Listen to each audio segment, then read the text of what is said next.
ఏమేమమ్మా ఇది? జీవామృతం. ఓ ఇది జీవామృతం పేడ 10 కేజీలు పేడ, 5 కేజీలు పంచితమ్మ, 2 కేజీలు బెల్లము, 2 కేజీలు పప్పుల పిండి, శనగపిండి, బొండాల పిండి కానీ ఉలవ పిండి కానీ వేసుకొని పుట్టమన్ను పిడుకుడు ఇవి వేసి దీన్ని ఏం చేస్తామంటే దీంతో ఇట్లా 200 లీటర్ల డ్రమ్ము తీసుకుంటాం. ఈ 200 లీటర్ల డ్రమ్ము తీసుకొని 170 లీటర్ల నీళ్లు పోసుకుంటాం. 150 నీళ్లు పోసుకొని ఇవన్నీ కలుపుకొని దీంతో వేసుకుంటాం. ఇది వేసుకున్న తర్వాత ఏమైందంటే 7 రోజులు ఇట్లా ఈ దశలోనే తిప్పాల,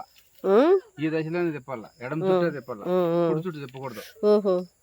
తిప్పుకున్న తర్వాత దీంతో బాగా మనకు సూక్ష్మజీవులు బాగా తయారవుతాయి. దీన్ని చెట్టుకు స్ప్రే చేసుకోవచ్చు, చెట్టుకు కాండం కాడ పోసుకోవచ్చు, అన్ని విధాలా పనిచేస్తుంది. చీడపీడల నుంచి బయటపడతాము, భూమి బాగా గొల్లబారుతుంది, భూమికి చెట్టుకు బాగా శాంతం వస్తుంది, ఇది బాగా సత్వ వస్తుంది, మంచి ఆరోగ్యవంతంగా భూమి బాగుంటుంది, చెట్టు బాగుంటది, మనం కాయ కూడా బాగా నాణ్యతగా ఉంటది, మంచి దిగుబడి వస్తుంది మనకు. కాబట్టి దీనివల్ల మనకు మంచి ఆరోగ్యవంతమైన పంటను తీసుకోవచ్చు. అవును. కాబట్టి ఈ జీవామృతము చెట్టకు పోసుకునేదానికి మంచి ఆస్కారము.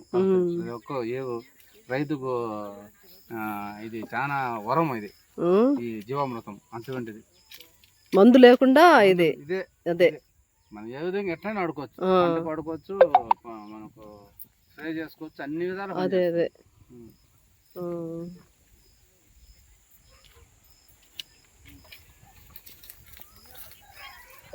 ఎంత మేలు